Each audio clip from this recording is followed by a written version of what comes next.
이렇게 기도하면 하나님이 기뻐하십니다. 예수님이 알려주는 기도의 비밀. 기도는 기독교 신앙의 핵심입니다. 그런데 놀랍게도 성경은 기도를 종교적 의무가 아니라 자녀의 대화로 가르칩니다. 구약에서 하나님은 여호와로 불리며 경외의 대상이셨지만 신약에서 예수님은 아바 아버지라고 부르라 하셨습니다. 이것은 단순한 호칭의 변화가 아닙니다. 기도의 본질 자체가 달라진 것입니다. 예수님은 마태복음 6장에서 당시 종교 지도자들의 기도를 정면으로 비판하셨습니다. 그들은 기도를 하나님을 설득하는 행위로 여겼습니다. 하지만 예수님은 기도를 이미 우리를 사랑하시는 아버지와의 친밀한 대화로 재정의하셨습니다. 오늘 우리는 세상의 종교적 기도가 아니라 예수님이 직접 가르치신 기도의 원리를 배우려고 합니다. 이것은 신학 이론이 아닙니다. 여러분의 기도 생활을 완전히 바꿀 실제적인 진리입니다. 잠시 눈을 감고 상상해 보시겠습니까? 지금 여러분이 하나님 아버지 앞에 서 있습니다. 아버지가 여러분을 보시며 따뜻하게 미소 짓고 계십니다. 이제 여러분이 기도를 시작합니다. 그런데 아버지께서 이렇게 물으십니다. 사랑하는 내 자녀야, 왜 그렇게 말을 어렵게 하니? 왜 나를 설득하려고 그렇게 애를 쓰니? 내가 너를 사랑하는 걸 모르니? 지난주 수요일 저녁, 저는 교회 기도실에서 한 집사님을 만났습니다. 60대 중반의 김영순 집사님이셨습니다. 그분은 벌써 40분째 무릎 꿇고 기도하고 계셨습니다. 저는 옆방에서 준비하면서 그분의 기도 소리를 들을 수 있었습니다. 하나님 아버지, 제발 제 아들을 불쌍히 여겨주세요. 제가 이렇게 무릎 꿇고 빕니다. 아들이 직장을 구할 수 있게 해주세요. 같은 내용이 계속 반복되었습니다. 기도가 끝나고 나오시는 그분의 얼굴을 보았습니다. 평안이 없었습니다. 오히려 더 지치고 불안해 보이셨습니다. 저는 조심스럽게 여쭤봤습니다. 집사님, 기도하고 나니 어떠세요? 그분이 한숨을 쉬며 대답하셨습니다. 목사님, 제가 기도를 너무 짧게 한 것 같아요. 하나님께서 들어주실까 걱정이 됩니다. 그 순간 제 마음이 무겁게 내려앉았습니다. 이분은 40년 넘게 교회를 다니셨습니다. 그런데 아직도 하나님을 설득해야 할 대상으로 여기고 계셨습니다. 기도를 많이 해야, 오래 해야, 열심히 해야 하나님이 들어주실 거라고 생각하고 계셨습니다. 혹시 여러분도 그렇지 않으십니까? 30분 기도하면 마음이 찜찜하고 1시간은 해야 제대로 기도한 것 같고 말을 많이 해야 하나님이 제 사정을 아실 것 같고 기도 제목을 하나하나 다 설명해야 할 것 같고 그렇게 기도하고 나면 평안보다는 피곤함이 먼저 오지 않습니까? 사랑하는 여러분, 오늘 이 말씀을 들으신다면 기도가 완전히 달라질 것입니다. 예수님께서 직접 가르쳐 주신 기도의 비밀이 있습니다. 우리가 평생 배워온 방식과는 정반대입니다. 하지만 이것이 진짜 하나님이 기뻐하시는 기도입니다. 지금부터 7가지를 차근차근 나누겠습니다. 여러분의 기도 생활이 완전히 새로워지는 시간이 될 것입니다. 첫 번째, 많은 분들이 기도를 어려워하는 이유가 무엇일까요?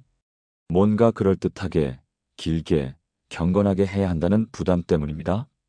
그래서 기도할 말이 없으면 같은 말을 반복하게 됩니다. 시간을 채우려고 애쓰다 보면 기도가 점점 무거워집니다. 그런데 예수님은 이렇게 말씀하셨습니다. 기도할 때에 이방인과 같이 중언부언하지 말라. 그들은 말을 많이 하여야 들으실 줄 생각하느니라. 마태복음 6장 7절 말씀입니다. 중언부언이라는 단어, 원어로는 바톨로게오입니다. 쓸데없이 말을 반복하다, 의미 없는 말을 늘어놓다는 뜻입니다. 당시 이방 종교에서는 신의 이름을 수백 번 반복하거나 주문처럼 같은 말을 되풀이하는 것이 경건의 표시였습니다. 말을 많이 할수록, 오래 할수록 신이 들어준다고 믿었습니다. 그런데 예수님은 그것을 정면으로 부정하셨습니다. 하나님은 우리의 말의 양이 아니라 마음의 진실을 보십니다. 긴 기도보다 짧아도 진심이 담긴 기도를 기뻐하십니다.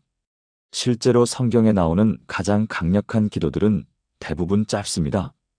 베드로가 물에 빠질 때 주여 나를 구원하소서 단 6글자였습니다. 세리의 기도도 하나님이여 불쌍히 여기소서 한 문장이었습니다.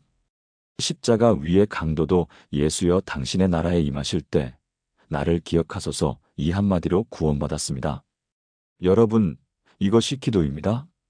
길이가 아니라 진실입니다. 작년 가을, 우리 교회 박정혜 권사님에게 큰 일이 있었습니다. 65세이신 권사님은 30년 넘게 새벽 기도를 빠지지 않으신 분입니다. 그런데 어느 날부터 기도가 너무 힘들어지셨다고 했습니다. 새벽에 일어나는 것도 힘들고 기도 시간을 채우는 것도 부담스러웠습니다. 목사님, 제 신앙이 식은 걸까요?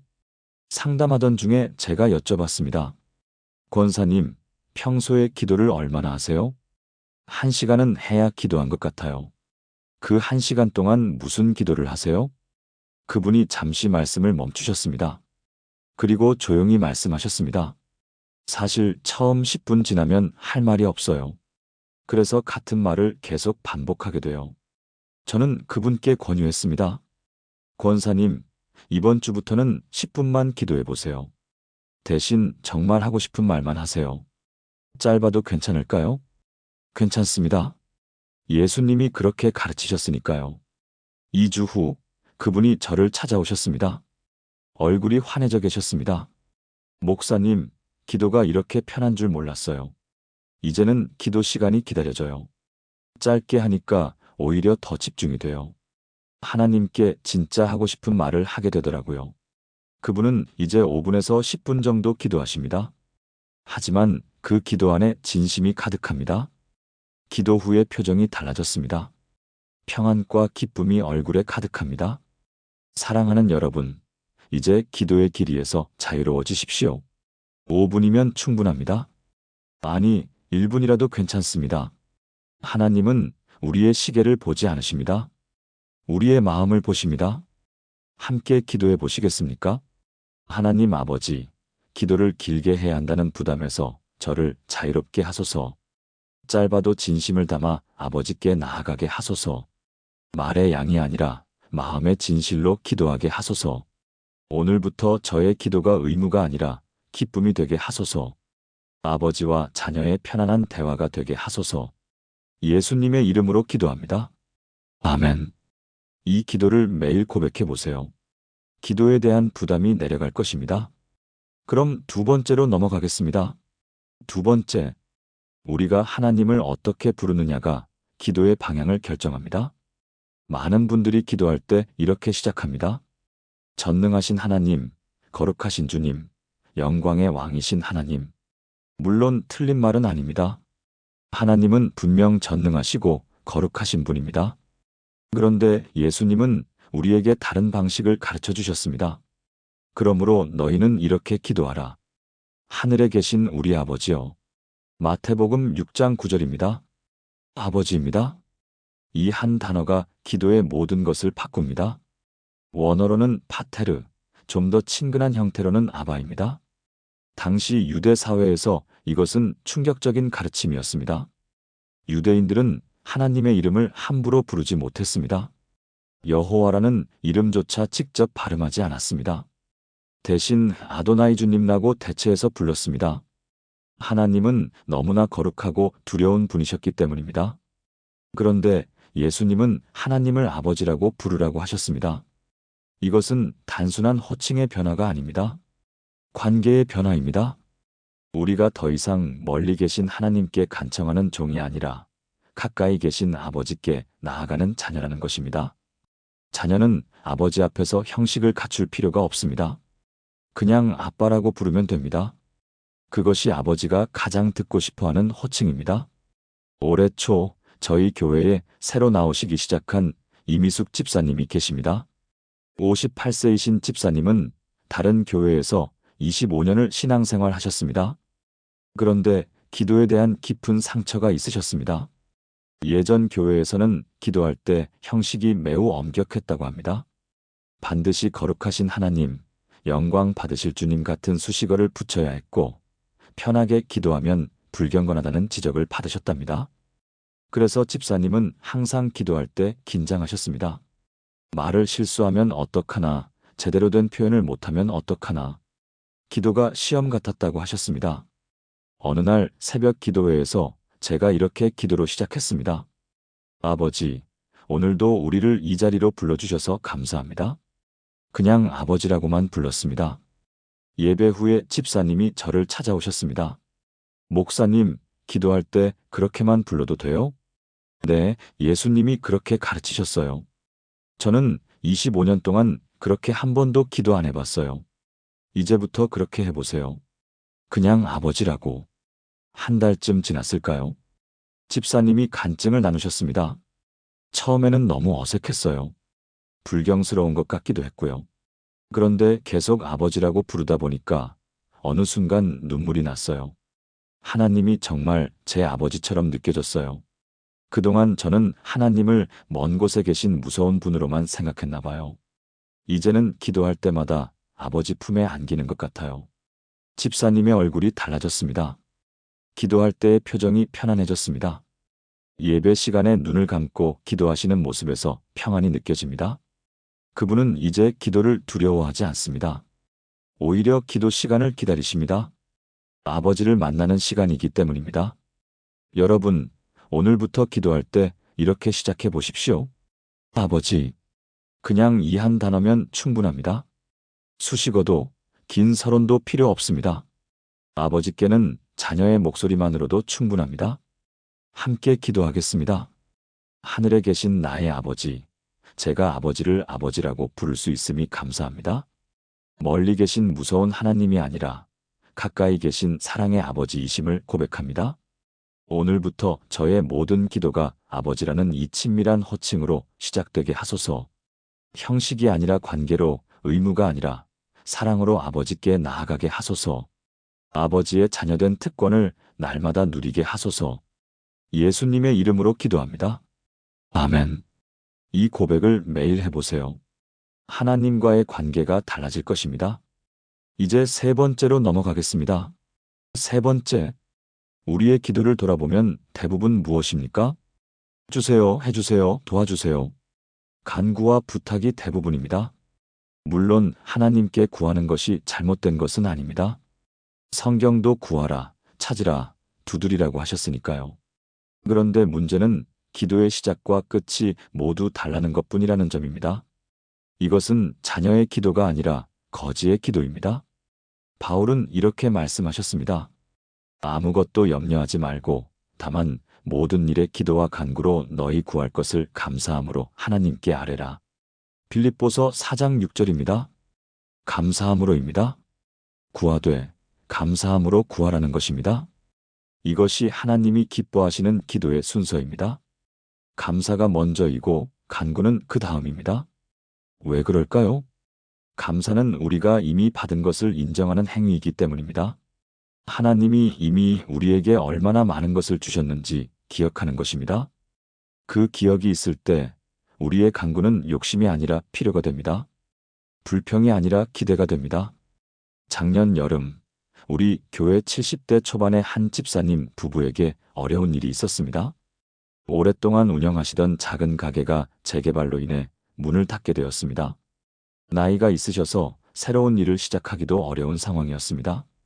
집사님은 매일 기도하셨지만 기도할 때마다 한숨만 나왔다고 하셨습니다. 하나님, 왜 이렇게 하십니까? 이 나이에 어떻게 살라고 하십니까? 기도하면 할수록 마음이 더 어두워졌습니다. 어느 날 신방을 갔을 때 집사님이 제게 물으셨습니다. 목사님, 제가 무슨 죄를 지어서 이런 일을 당하는 걸까요? 저는 조용히 대답했습니다. 집사님, 오늘 감사 제목 3가지만 말씀해 주시겠어요? 지금 무슨 감사가 있겠어요? 그래도 작은 것이라도 있으실 거예요. 집사님이 한참을 생각하시더니 천천히 말씀하셨습니다. 건강은 아직 괜찮아요. 또요? 집사람이 옆에 있어요. 하나 더요? 이번 달 월세는 낼 수 있어요. 저는 제안했습니다.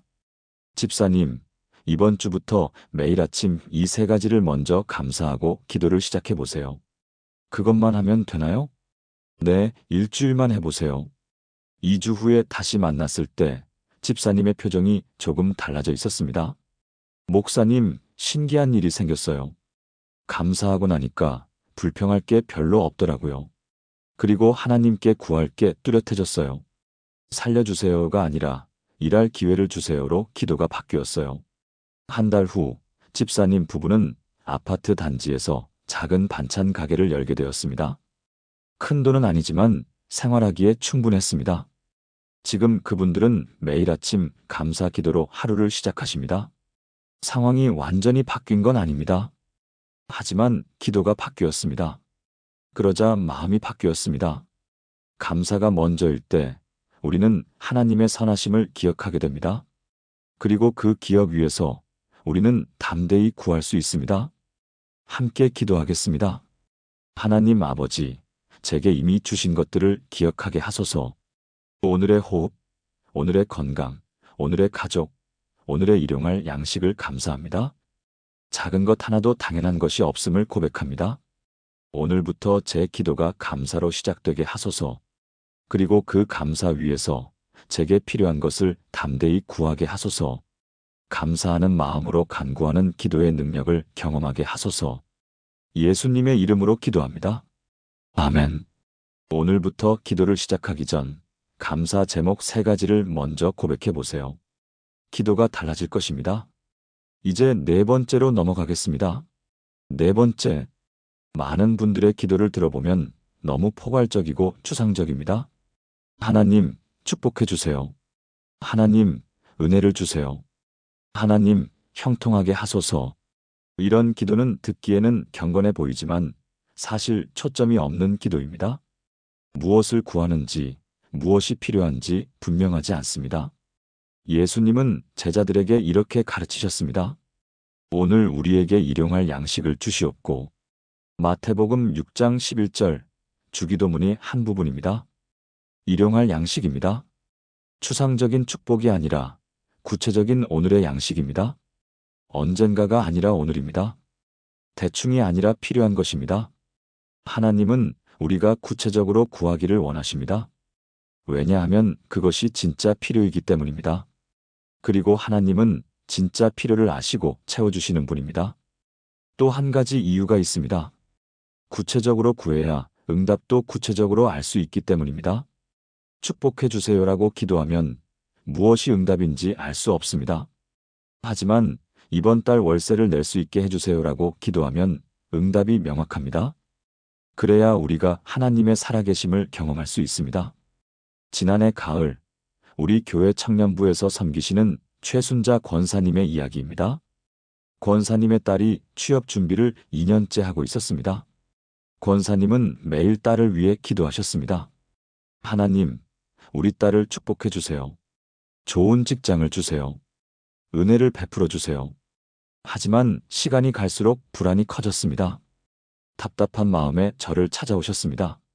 목사님, 제가 기도를 잘못하는 걸까요? 제가 여쭤봤습니다.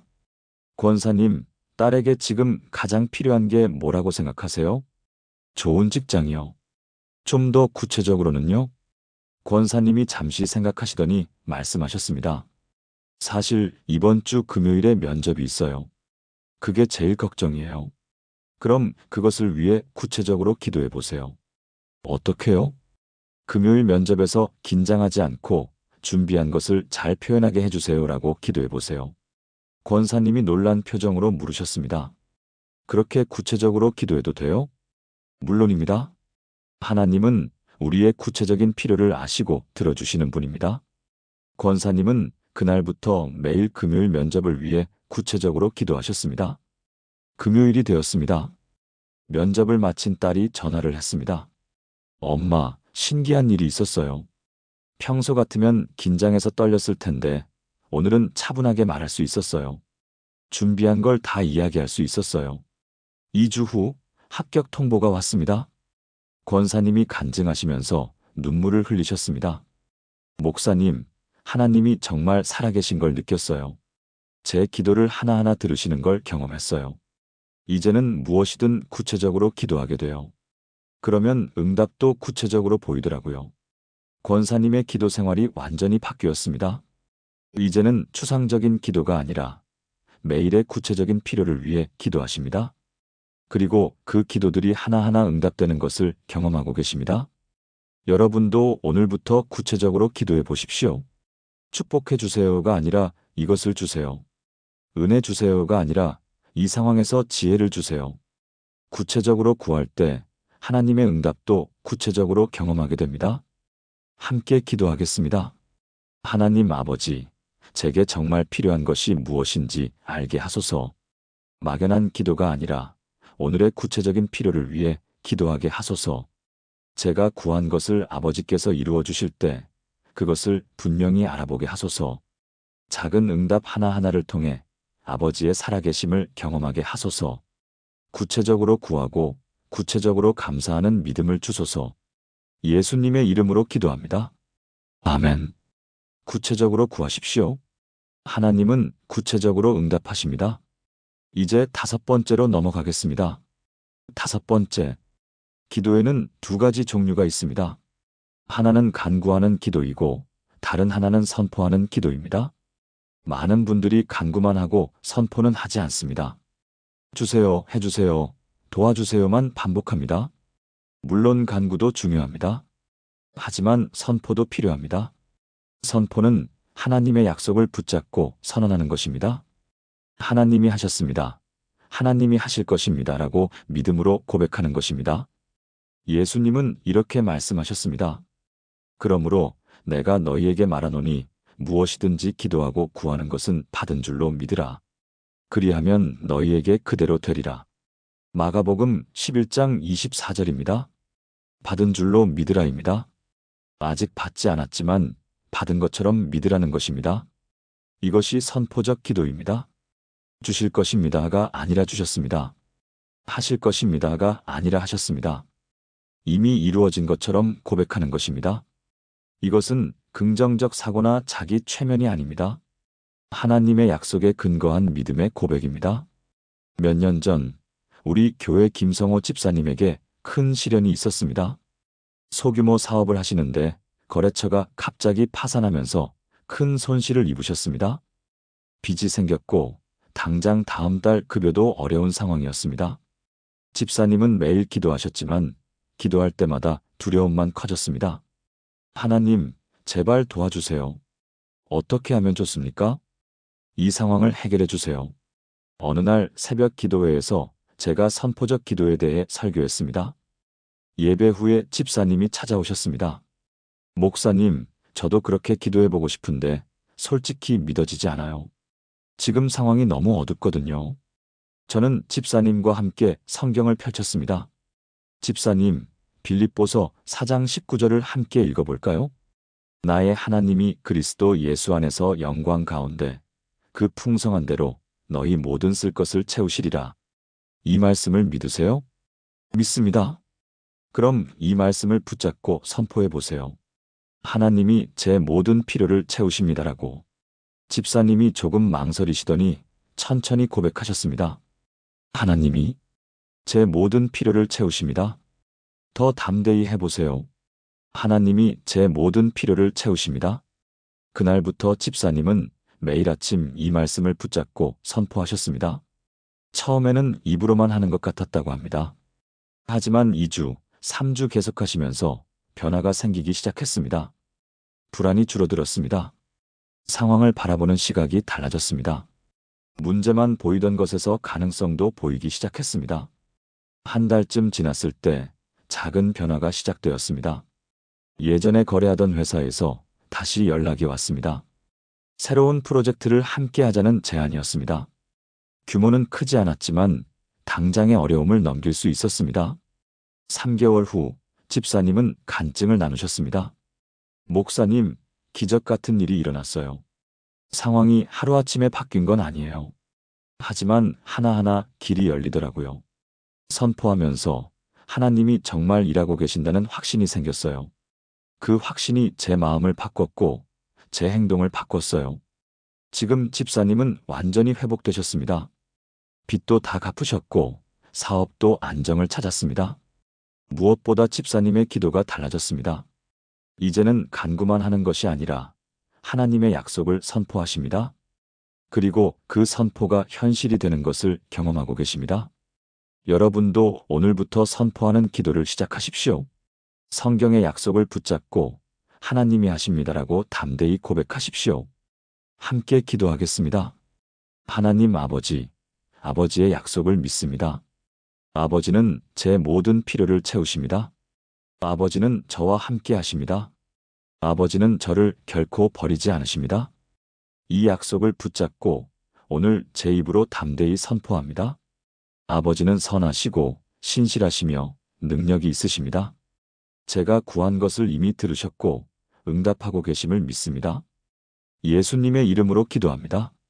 아멘. 말씀을 붙잡고 선포하십시오. 그 선포가 여러분의 현실을 바꿀 것입니다. 이제 6번째로 넘어가겠습니다. 6번째. 우리의 기도 대부분은 나 자신에 대한 것입니다. 내 건강, 내 가족, 내 문제, 내 필요. 물론 이것들도 중요합니다. 하나님은 우리의 개인적인 필요를 들으시는 분입니다. 하지만 하나님이 가장 기뻐하시는 기도는 다른 사람을 위한 기도입니다. 바울은 이렇게 말씀하셨습니다. 모든 성도를 위하여 간구하라. 에베소서 6장 18절입니다. 또 야고보서 5장 16절에는 이렇게 기록되어 있습니다. 그러므로 너희 죄를 서로 고백하며 병이 낫기를 위하여 서로 기도하라. 의인의 간구는 역사하는 힘이 큼이니라. 서로 기도하라입니다. 혼자만의 기도가 아니라 서로를 위한 기도입니다. 왜 하나님은 이것을 강조하실까요? 다른 사람을 위해 기도할 때 우리는 자기 중심에서 벗어나기 때문입니다. 내 문제에만 갇혀있던 시야가 넓어집니다. 그리고 그때 하나님의 마음을 더 깊이 이해하게 됩니다. 또 한 가지 놀라운 진리가 있습니다. 다른 사람을 위해 기도할 때 내 문제도 함께 해결되는 경우가 많다는 것입니다. 욥기를 보면 욥이 회복된 것은 그가 자신의 친구들을 위해 기도했을 때였습니다. 지난해 초 우리 교회 이경숙 권사님에게 힘든 일이 있었습니다. 건강이 안 좋아지셔서 검사를 받았는데 결과가 좋지 않았습니다. 큰 병은 아니었지만 계속 관리해야 하는 상태였습니다. 권사님은 매일 자신의 건강을 위해 기도하셨습니다. 하지만 기도할수록 마음이 더 무거워졌습니다. 왜 나에게 이런 일이 생겼을까? 앞으로 어떻게 될까? 불안과 걱정이 커졌습니다. 그러던 어느 날 권사님과 같은 구역에 계신 한 자매님이 교통사고를 당하셨습니다. 다행히 큰 부상은 아니었지만 입원해야 하는 상황이었습니다. 권사님이 병문안을 가셨습니다. 그리고 그 자매님을 위해 기도해드렸습니다. 그날 밤 권사님은 집에 돌아와서도 그 자매님을 위해 계속 기도하셨습니다. 하나님, 자매가 빨리 회복되게 하소서. 고통이 없게 하시고 평안을 주소서. 그렇게 일주일 동안 매일 그 자매님을 위해 기도하셨습니다. 신기한 일이 일어났습니다. 다른 사람을 위해 기도하는 동안 자신의 건강 문제가 마음에서 조금씩 내려갔습니다. 불안이 줄어들었습니다. 2주 후 그 자매님이 퇴원하셨습니다. 권사님도 병원에서 재검사를 받으셨는데 상태가 많이 호전되어 있었습니다. 의사 선생님도 놀라셨습니다. 이렇게 빨리 좋아지는 경우는 드문데요. 권사님은 그때 깨달으셨습니다. 다른 사람을 위해 기도할 때 하나님이 나도 함께 만져주시는구나. 그날 이후 권사님의 기도 제목이 바뀌었습니다. 자신의 건강만을 위해 기도하는 것이 아니라 아픈 사람들을 위해 먼저 기도하기 시작하셨습니다. 구역원들, 교회 성도들, 심지어 길에서 만난 아픈 사람들을 위해서도 기도하셨습니다. 6개월 후 권사님의 건강은 완전히 회복되었습니다.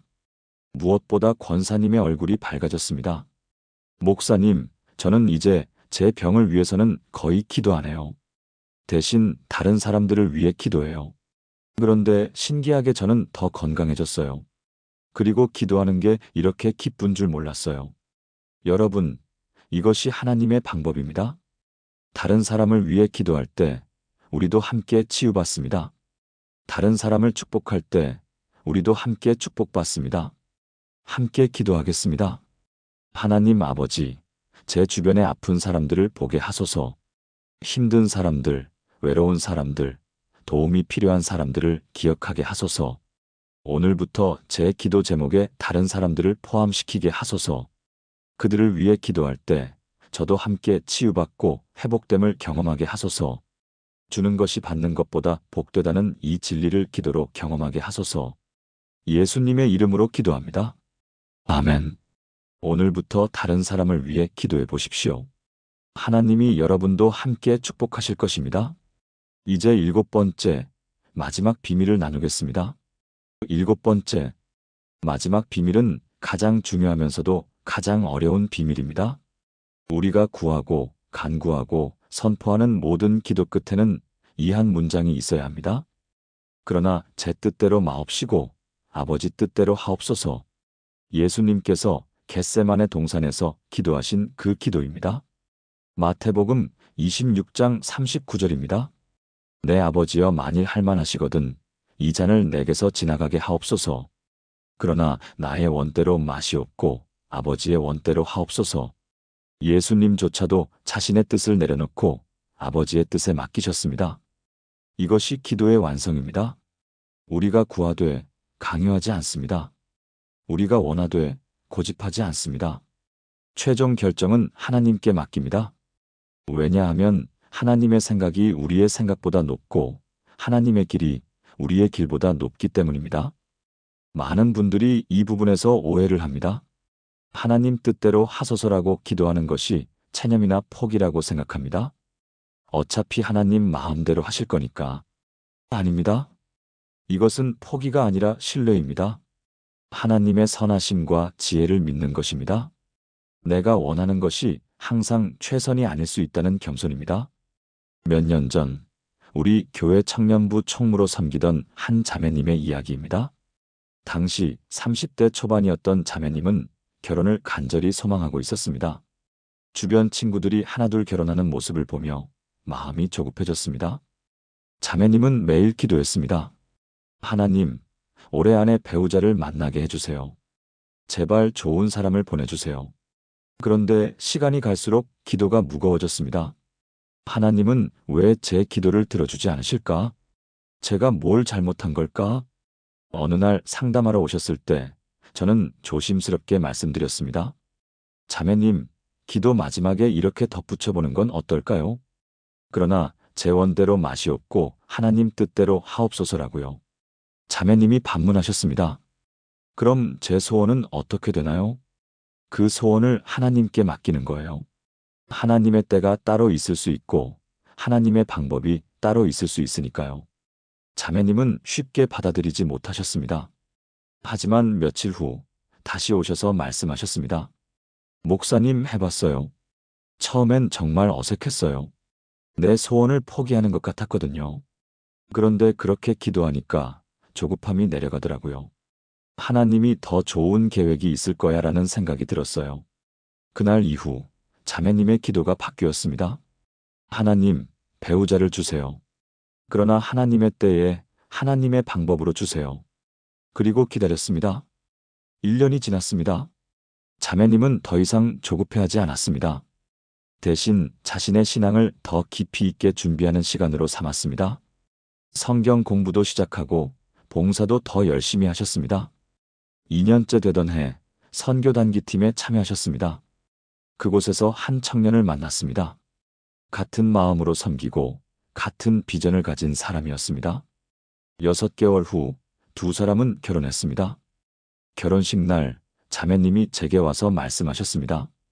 목사님, 제가 2년 전에 만나고 싶었던 사람과 지금 만난 사람은 완전히 달라요. 2년 전 제가 원하던 스타일은 아니에요. 하지만 지금 보니 이 사람이 제게 정말 필요한 사람이에요. 하나님은 제가 원하는 사람이 아니라 제게 필요한 사람을 주셨어요. 그리고 그 사람을 만날 수 있도록 저를 먼저 준비시키셨어요. 여러분, 이것이 하나님 뜻대로의 의미입니다. 우리의 원함을 무시하는 것이 아닙니다. 우리의 원함보다 더 좋은 것을 주시는 하나님을 신뢰하는 것입니다. 함께 기도하겠습니다. 하나님 아버지, 제가 원하는 것을 아버지께 아뢰었습니다. 하지만 최종 결정은 아버지께 맡깁니다. 제 생각보다 아버지의 생각이 높음을 인정합니다. 제 길보다 아버지의 길이 선함을 믿습니다. 제가 원하는 대로가 아니라 아버지의 뜻대로 이루어지길 기도합니다. 그리고 아버지께서 주시는 것이 항상 최선임을 고백합니다. 오늘 제 모든 소원을 아버지 손에 맡깁니다. 예수님의 이름으로 기도합니다. 아멘. 우리의 기도를 하나님께 맡기십시오. 하나님의 응답이 우리의 요청보다 훨씬 더 좋을 것입니다. 지금까지 나눈 7가지 기도의 비밀을 하나의 기도로 드리겠습니다. 함께 기도하시겠습니까? 하늘에 계신 나의 아버지, 오늘 이 시간 기도의 비밀을 가르쳐 주셔서 감사합니다. 긴 기도가 아니라 짧고 진실한 기도를, 형식이 아니라 마음을 보시는 아버지께 감사드립니다. 멀리 계신 하나님이 아니라 가까이 계신 아버지로 부를 수 있음에 감사합니다. 이미 주신 것들을 기억하며 감사로 시작하는 기도를 구체적으로 구하고 구체적으로 응답받는 기도를 배웠습니다. 아버지의 약속을 믿고 담대히 선포하는 기도를, 나만이 아니라 다른 사람을 위해 드리는 기도를 알게 하셨습니다. 무엇보다 제 뜻이 아닌 아버지의 뜻을 구하는 기도를 가르쳐 주셨습니다. 저는 고백합니다. 아버지는 저의 말의 양이 아니라 마음의 진실을 보십니다. 아버지는 제가 구하기 전에 제게 필요한 것을 이미 아십니다. 아버지는 저를 사랑하시고 저의 기도를 기다리시며 저의 간구를 들으십니다. 오늘부터 저의 기도가 달라지게 하소서. 짧아도 진실하게, 형식이 아니라 관계로, 의무가 아니라 기쁨으로 기도하게 하소서. 감사로 시작하고 믿음으로 선포하며 다른 사람을 품고 아버지의 뜻에 맡기는 기도를 드리게 하소서. 이 7가지가 제 기도의 뼈대가 되게 하시고 제 기도 생활이 완전히 새로워지게 하소서. 기도가 더 이상 부담이 아니라 특권이 되게 하시고 무거운 짐이 아니라 날개가 되게 하소서. 매일 아버지와 대화하는 기쁨을 누리게 하시고 기도의 응답을 경험하는 삶을 살게 하소서. 이 모든 것이 주님의 은혜요, 주님의 가르침이요, 주님의 인도하심임을 고백합니다. 살아계셔서 제 기도를 들으시고 응답하시는 하나님을 찬양합니다. 예수 그리스도의 이름으로 기도합니다. 아멘. 사랑하는 여러분, 오늘 우리는 예수님이 직접 가르쳐 주신 기도의 7가지 비밀을 함께 나누었습니다. 첫째, 짧고 솔직한 기도를 하십시오. 둘째, 하나님을 아버지라고 부르십시오. 셋째, 감사로 기도를 시작하십시오. 넷째, 구체적으로 구하십시오. 다섯째, 믿음으로 선포하십시오. 여섯째, 다른 사람을 위해 기도하십시오. 일곱째, 하나님의 뜻에 맡기십시오. 이 7가지만 기억하신다면 여러분의 기도 생활은 완전히 달라질 것입니다. 더 이상 1시간씩 기도하지 않아도 괜찮습니다. 5분이면 충분합니다. 하지만 그 5분이 진실하다면 그것이 2시간보다 강력합니다. 오늘부터 시작해 보십시오. 아버지, 감사합니다. 이것을 구합니다. 아버지의 뜻대로 하소서.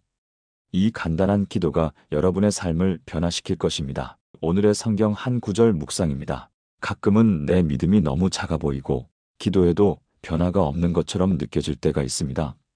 하지만 믿음은 큰 소리나 대단한 행동이 아니라 하루를 버티게 하는 작은 신뢰에서 시작됩니다. 넘어져도 다시 하나님께 시선을 올리는 그 마음이 하나님 앞에서는 믿음입니다. 오늘 하나님은 마태복음 17장 20절을 말씀하십니다. 너희에게 믿음이 겨자씨 한 알만큼만 있어도 이 산을 명하여 여기서 저기로 옮기라 하면 옮겨질 것이요. 하나님은 큰 믿음을 요구하지 않으십니다. 작아도 흔들려도 진심으로 하나님을 바라보는 마음. 그 한 알의 믿음이 삶에서 기적을 일으킨다고 말씀하십니다. 내가 가진 믿음의 크기가 아니라 그 믿음을 향해 응답하시는 하나님의 크기가 우리를 바꿉니다. 오늘의 적용은 아주 단순합니다. 하나님, 오늘도 작지만 제 믿음을 주님께 드립니다.